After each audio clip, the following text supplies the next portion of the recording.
माँ 9 महीने के गर्भ में दे देती। विचार करो ना, कितनी दे देती है। अच्छा बेचारी ये माँ जानती नहीं, MSc पढ़ी, सरकार कोई शिक्षा नहीं दे रही, इसकी कोई व्यवस्था नहीं है, कहां से देगी उसको। कल कह रहे थे, ये सुना रहे मुझे, अच्छा वो बता रहे थे आयुर्वेद पर बहुत अच्छा इनका ज्ञान है, और बोल रहे थे कि माँ काले कलूटे बच्चे नहीं होते, समझे नहीं। पहले राजाओं को देखते हो ना, पहले ज्ञान होता था, बच्चे कैसे होते, बोले जिसको लड़का की जरूरत थी लड़का नहीं देखते, कहानी सुनते थे हम कि उसके कितने लड़के, बोले 4 लड़के हो गए, उसके 3 लड़कियां हो गई, ये हो गई, जिसको जो इच्छा होती थी वो होता था। ये लोगों को इतना ज्ञान था। हमारे देश की माता उसे गर्भ में तैयार करती थी। राम जब गर्भ में थे ना, तो माताओं ने कंडु ऋषि का आश्रम से संदेश भेजा उनके लिए, और वो संदेश श्रृंगी ऋषि से संदेश भेजती है कि जाकर के कह देना राम को ये संदेश, मेरा आदेश दे देना, और सीता के लिए उपदेश दे देना। राम को बता देना कि अब सीता गर्भवती हो चुकी है, तो पहला संस्कार होगा गर्भाधान के बाद में दूसरा संस्कार होता है, जिसको क्या बोलते हैं, बोले पुंसवन संस्कार, बोले पुंसवन संस्कार होगा। और याद रखना, उससे पूर्व की पृष्ठभूमि में माता देती है बच्चे को, जैसा निर्माण करती है ना माँ ही तो करती है। अब माँ को ज्ञान नहीं तो बेचारी क्या करेगी, समझे ना। जैसा बच्चा, ये बीमार पड़े हैं, मरियला से हो रहे हैं, कोई मरी गया थोड़े दिन में, ये सब क्यों मर रहे हैं, ये मर रहे हैं इसीलिए माँ को ज्ञान नहीं है। माँ को ज्ञान होता तो मैं बताया करता हूँ, ये जो मासिक धर्म का समय होता है 1 से 7 दिन का, उसी में बच्चे का निर्माण होता है। समझ लेना, सारा विज्ञान भरा है, और इस विज्ञान का जन्मदाता कोई और नहीं दुनिया में। याद रख लेना, ये डॉक्टर तो हम भागे फिरते हो ना, ये इसका जन्मदाता कोई आया तो खोज करके वेदों में से आया, तो वो ऋषि दयानंद थे।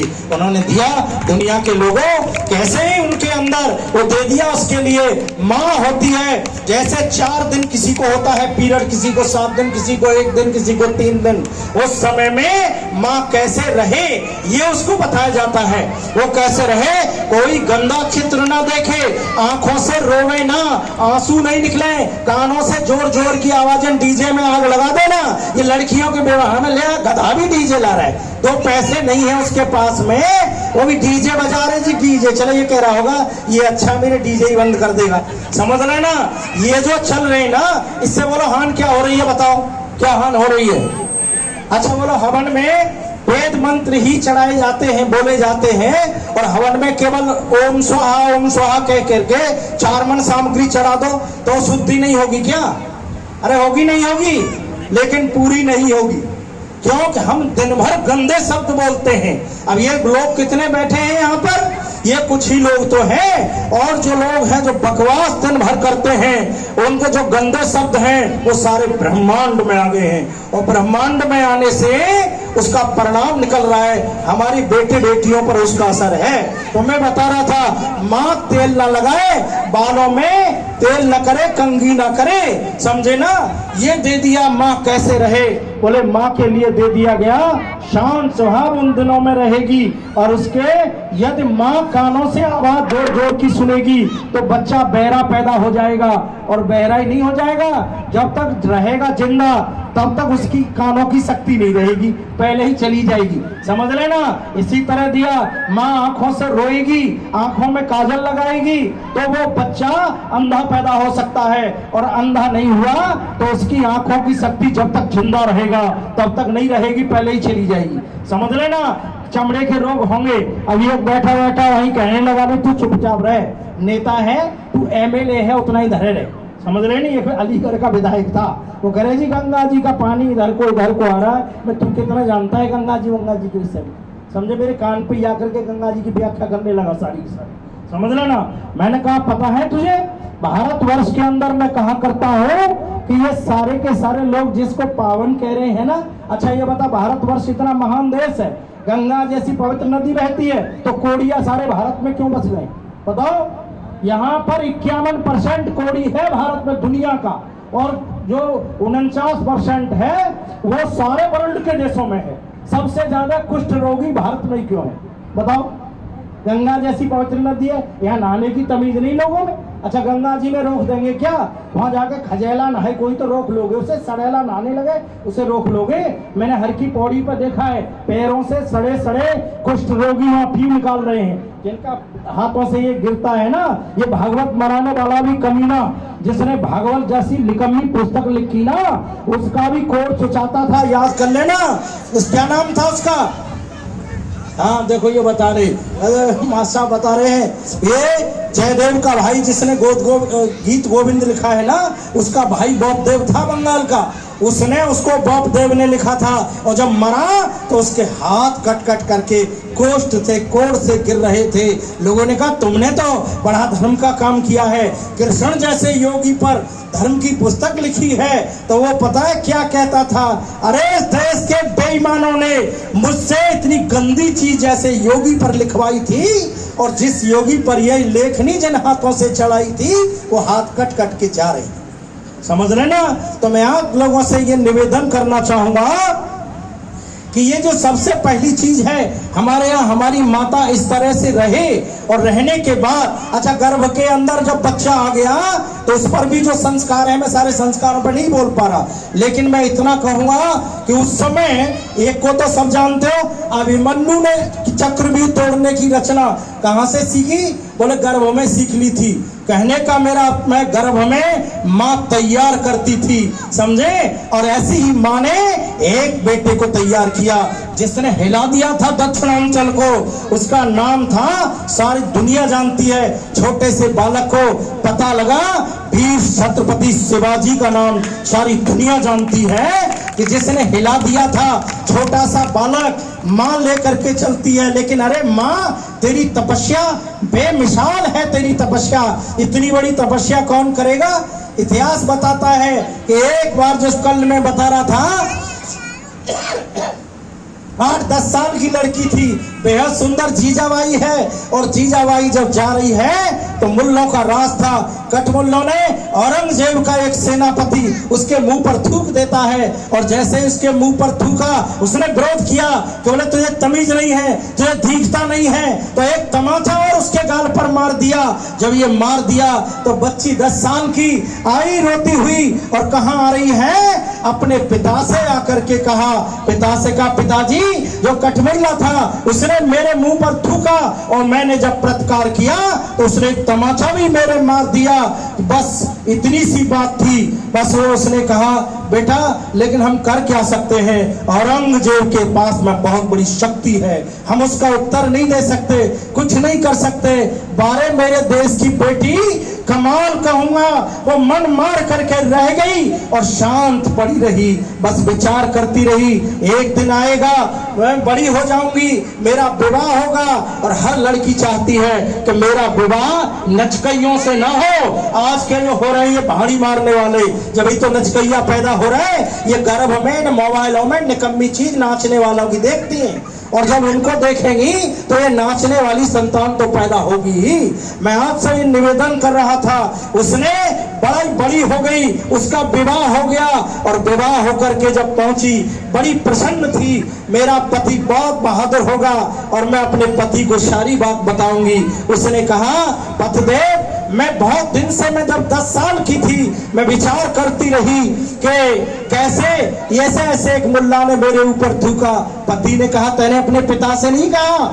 मैंने पिता से कहा, पिता सामना करने में असमर्थ था, और उसके बाद में मैं सोचती रही मेरा पति होगा, वो बहादुर होगा और मेरे अपमान का बदला लेगा। बस मैं ये विचार करती रही, आज वो वक्त आ गया है पतिदेव, उस दुष्ट से मेरे अपमान का बदला लीजिए। समझ लेना, यही तो देश था, यही तो क्षत्रियों का देश था। मैंने आप इतनी बात जब उससे कही तो एकदम से पतिदेव घबरा गए, बोले औरंगजेब का सामना हम क्या करेंगे, जाते जाते मरे धरे हैं, हमारे पास में कोई शक्ति नहीं है जो उसका सामना हम कर सके। वारे कमाल की मेरे देश की बेटी, उसको कितने बार धन्यवाद कहा जाए। बस वह चुपचाप शांत पड़ी रही। मैं अब कुछ कर नहीं सकती, पति भी मेरा कायर हो गया, पिता मेरा कायर हो गया, सामना नहीं कर सका, अब बस चुपचाप पड़ी रही। उसके गर्भ में जब बच्चा आया, उसने उसको संस्कार दिए। मेरे देश की बहनों, मेरे देश की माताओं, उसने जो संस्कार दिए और गर्भ में जब बच्चा आया, उसके बाद जब थोड़ा सा बड़ा हुआ, जन्म लिया उसने, उसी समय कहती थी, हमारे उपदेशक सुनाते हैं कि ये देश दुखी है पीर बिना, पीर बिना शमशीर बिना, वे पलना झुलाओ शिवाजी बेटा लाडले, ये गाती थी। ये आज तो पता नहीं क्या क्या गाए जा रहे हैं, गीतों का ही पता नहीं। और ये डीजे वाले तो इतने गुंडियाई के गीत गाते हैं, और ये सुनने वाले जो सुनते हैं ना, सुमान, मैं आपसे लोगों से निवेदन कर देना चाहता हूँ, मेरा ये नहीं है कि ये हमारे देश के नहीं है, पर याद रख लेना, ये देश के तो जरूर हैं, लेकिन इनको जो जहर परोसने का काम है वो किसी को नहीं करना चाहिए। ये बहुत बड़ा पाप हो रहा। माँ ने उस बच्चे को छोटे से और बड़ा हुआ, और जब बच्चे को किससे खिलाए, अच्छे घराने का बच्चा है, माँ जीजाबाई, पति है नहीं, पिताजी खत्म हो चुके हैं, मरवा दिए गए थे, बस वो उस बच्चे को खिलाती है। खेलते खेलते एक दिन देखा माँ रोज हार जाती है। देखो, बच्चे के उत्साह बढ़ाने की चीजें हैं, ये बहुत बड़ी चीज हुआ करती हैं। राम के भाई राम से प्यार क्यों करते थे, ये नहीं जानता देश का इतिहास, याद रखना, इसलिए करते थे। राम जब छोटे थे तब से ही उनकी विद्युत्पन्न मति थी, बहुत तीव्र बुद्धि थी। जब खेल खेलते थे तो अपने भाइयों से हार जाते थे, बोले मैं जीतता रहूंगा तो मेरे भाइयों की जो शक्ति है ना मन की, वो कमजोर पड़ जाएगी, इसीलिए इनमें क्या रहना चाहिए। मैं उत्तर प्रदेश की रेस में लगा, और जब दौड़ में लगा, मैंने 10 किलोमीटर की प्रतियोगिता उत्तर प्रदेश की जीती है। समझ लेना, मैं 1 किलोमीटर आगे था दूसरे वाले से, इतना तेज पीछे वाला तो पता नहीं कहाँ पड़ा रह गया। तो कहने का मेरा अभिप्राय ये है कि जब आगे चलता है तो उसके पांव में बहुत बड़ा उत्साह होता है। मैं आज तक कहना चाह रहा था, बच्चे को आगे जब थोड़ा बड़ा हुआ, रोज उसे जिताती थी, और जब और बड़ा हो गया, जब देखा अब ये थोड़ा सा जवानी की तरह पद रखने वाला है, उस दिन माँ जीजाबाई ने उसको हरा दिया। रोज जिताती थी और उस दिन उसको हरा दिया। अरे शिवाजी बोले कि आज तो मैं जीत गई ना। एकदम शिवाजी कहने लगे, माँ आज तुम जीत गई हो, बताओ शिवाजी से जीत में क्या मांगती हो। तो अरे कमाल है, कैसा समय देखा, उसने वही तो दूध पिलाया था उसके लिए, ऊपर चढ़कर देख चली गई और ऊपर से दिखाती है, देख ये सिंहगढ़ के किले पर जो झंडा फहरा रहा है, ये झंडा किसका है? उनके तो औरंगजेब का है। बोले तेरे दुश्मन का है, ये तेरे बाप दादों का किला था, अब देना ही चाहता है अपनी माँ को, तो मुझे सिंहगढ़ का किला चाहिए। अरे मेरे देश की माताओं, आग में भेज रही, सेनापति को बुलाया, सेनापति भी कमाल का था, आज जैसे नहीं थे लोग। अरे देश के अंदर तो हिजड़े पड़ रहे, एक निकम्मी कुतिया वो पाकिस्तान के लिए उसे देती थी सूचनाएं, पकड़ी जा रही है, सब धीरे धीरे हाथ आ जाएंगे, सारी खुफिया एजेंसी लगी हुई थी, लेकिन कमाल का जीवन देखने में आता है। माता इतना ही नहीं, जब उसने देखा तो सिंहगढ़ के किले पर से उसको दिखा दिया, भर दिया उसके खिलाफ, एक जोश भरा उसके अंदर, और बस बुलाया ताना जी को, और ताना जी को बुला करके कहा, ताना जी तुमको अब क्या करना है? बोले मुझे सिंहगढ़ का किला चाहिए। जब माता ने कहा तो देखो ताना जी ने मना नहीं किया। एक दिन बाद उसके बेटे का विवाह था। रे कमाल है दुनिया के लोगों, लेकिन ताना जी बारात की तैयारी नहीं कर रहा। ताना जी कहा जाता है, राजमाता तेरा सम्मान किया जाएगा, ये बेटी में तेरा सम्मान किया जाएगा, मैं जाऊंगा। और जैसे ही गया तानाजी, शिवाजी अपनी टुकड़ियों को लेकर के गए। तानाजी एक झोली लटका करके जा रहे हैं, बूढ़े का सा वेश बना लिया, और किले के सामने शाम का समय है, सूरज छिप रहा है। उसी समय तानाजी पहुंच गए, और जैसे ही पहुंचे, कहा, सैनिक खड़े थे वहां, उन्होंने कहा, बाबा ने कहा, भैया मैं क्या यहाँ रुक सकता हूँ? बोले कोई बात नहीं बाबा भैया, जाना तो दूर है लेकिन वहां मैं पहुंच नहीं सकता, तो मैं रुकना चाहता हूँ, बुढ़ा आदमी कहाँ जाऊंगा? बोले रुक जाओ। उसको रोक लिया और रोक लिया, आराम से हाथ मुंह धोया, संध्या किया, सब कुछ किया।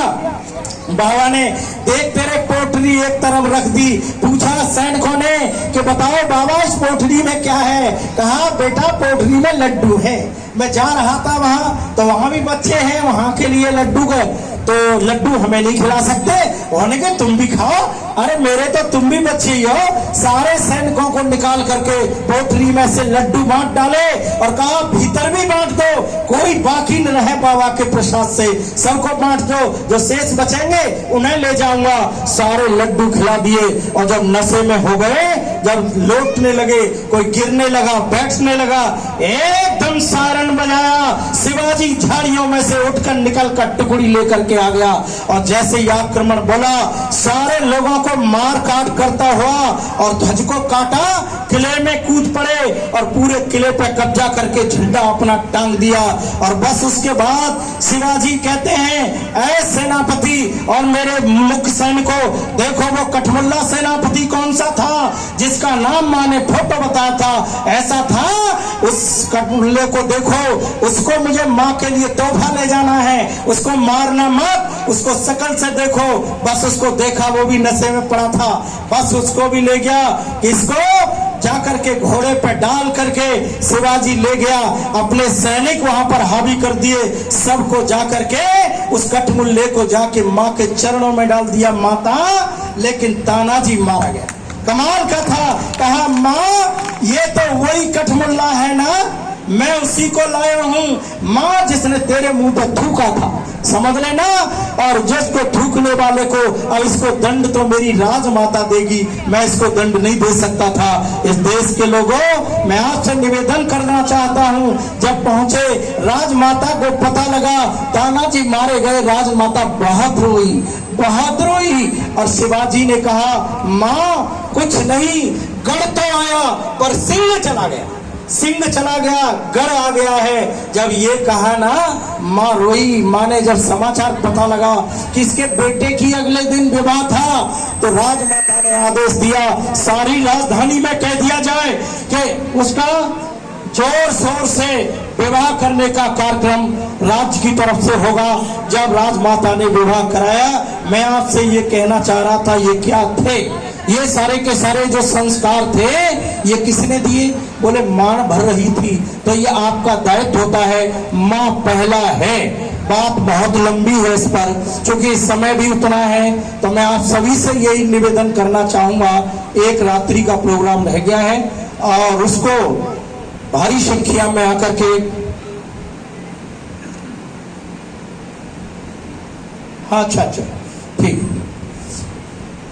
तो अब चूंकि बहुत समय ज्यादा आती ठीक नहीं होती, चलिए मैं समय उधर इसकी इजाजत नहीं देता, तो मैं सीधा सीधा शांति पाठ उन्हीं के द्वारा होगा।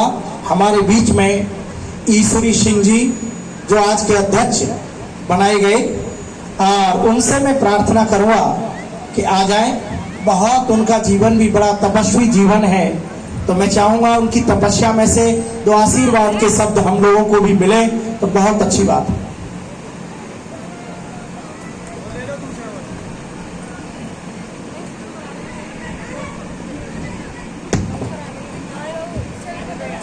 हेलो, हाँ भी सभी धर्म प्रेमी सज्जनों से प्रार्थना है कि जो किसी भी प्रकार के दर्द से पीड़ित हो तो मेरे से संपर्क कर ले, उनको दवाई निःशुल्क मिल जाएगी। धन्यवाद।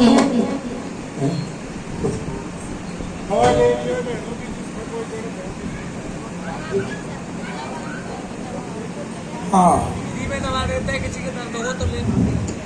देखो, वानप्रस्थी जी ने आपको पिछली बार भी कई बार से ये फ्री में दवा बांटते हैं, किसी के किसी प्रकार का दर्द है उसके लिए, तो उन्होंने उसके लिए कहा है। अब शांति पाठ से पहले ऐसा है, जो हमारे वैद्य जी आए हैं, इन्होंने मुझे कल दवा दी। कल मेरे इन पैरों में दर्द है, यहाँ से यहाँ।